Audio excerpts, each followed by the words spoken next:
latar belakang. Evaluasi merupakan kegiatan yang dilakukan untuk menentukan suatu nilai. Evaluasi biasanya digunakan untuk menilai sebuah tujuan diadakannya kegiatan. Apakah sudah tercapai atau belum, dan apa saja masalah yang dihadapi saat merealisasikan. Ada beberapa tahap dalam mengevaluasi. Yang pertama, melakukan penelitian awal. Hal ini biasa dilakukan dengan melihat kembali hasil dari kinerja kegiatan yang sudah pernah diadakan sebelumnya. Yang kedua adalah uji coba, yaitu evaluasi yang dilakukan untuk berbagai kegiatan dan instansi. Termasuk evaluasi biasanya digunakan terhadap pelaksanaan suatu kegiatan untuk meninjau kembali target dan sasaran kegiatan tersebut, sebagai pedoman merencanakan kegiatan yang akan diadakan selanjutnya. Hasil penelitian. Evaluasi merupakan salah satu rangkaian kegiatan dalam meningkatkan kualitas kinerja atau produktivitas suatu lembaga pendidikan. Kegiatan pendidik dalam melaksanakan pembelajaran melalui 3 tahapan, yaitu persiapan, pelaksanaan, dan asesmen. Asesmen adalah salah satu bagian evaluasi pendidikan yang digunakan dalam melakukan ketuntasan proses pendidikan dan pengajaran. Peran penting kegiatan evaluasi menjadi tolak ukur keberhasilan suatu kegiatan pendidikan. Selain itu, hasil pengukuran menjadi pembahasan pengevaluasian yang patut dilakukan di setiap kegiatan pendidikan, termasuk proses pembelajaran.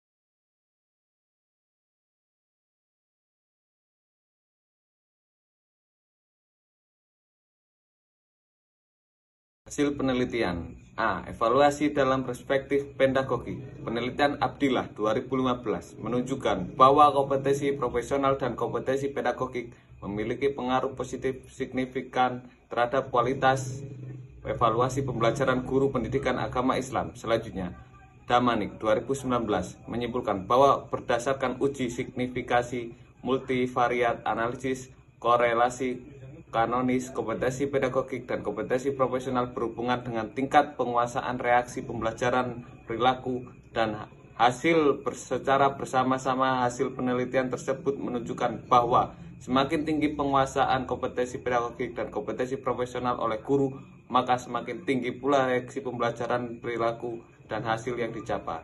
Terdapat 3 komponen yang dianggap penting dalam dunia pendidikan atau pengajaran, yaitu tujuan, metode, dan evaluasi.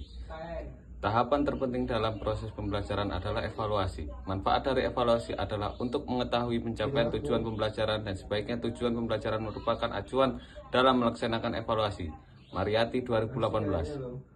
Kurikulum adalah seperangkat rencana dan pengaturan mengenai tujuan, isi, dan bahan pembelajaran serta cara yang digunakan sebagai pedoman penyelenggaraan kegiatan pembelajaran untuk mencapai tujuan pendidikan tertentu. Manfaat evaluasi. Di sini ada 3 manfaat evaluasi. Yang pertama, terbukanya kemungkinan bagi evaluator guna memperoleh informasi tentang hasil-hasil yang telah dicapai dalam rangka pelaksanaan program pendidikan. Yang kedua, terbukanya kemungkinan untuk diketahui relevansinya antara program pendidikan yang telah dirumuskan dengan tujuan yang hendak dicapai.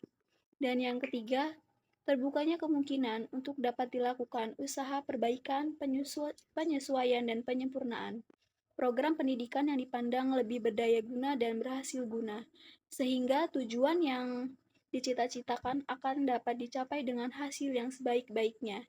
Sudijono dalam Hidayat and Asyafah 2019. Jenis-jenis evaluasi. Menurut Daryanto, evaluasi dalam pendidikan melibatkan beberapa jenis tes untuk tindak lanjut yang diinginkan. Yang pertama, ada tes penempatan. Dilakukan pada awal tahun ajaran untuk mengukur tingkat kemampuan awal siswa. Hasilnya digunakan untuk menempatkan siswa dalam kelompok belajar yang sesuai dengan pengetahuan yang sudah dimiliki. Tes ini menggunakan acuan norma. Dan yang kedua ada tes formatif, dilaksanakan di tengah proses pembelajaran untuk memantau kemampuan belajar siswa dan memberikan umpan balik kepada siswa dan guru. Hasil tes ini membantu mengidentifikasi materi yang belum dikuasai siswa sehingga guru dapat memperbaikinya. Tes ini berdasarkan acuan kriteria. Yang ketiga, teks diagnostik digunakan untuk mendiagnosa kesalahan belajar siswa dan memperbaikinya. Tes ini biasanya dilakukan setelah tes formatif untuk mengidentifikasi bagian mana yang belum dikuasai siswa.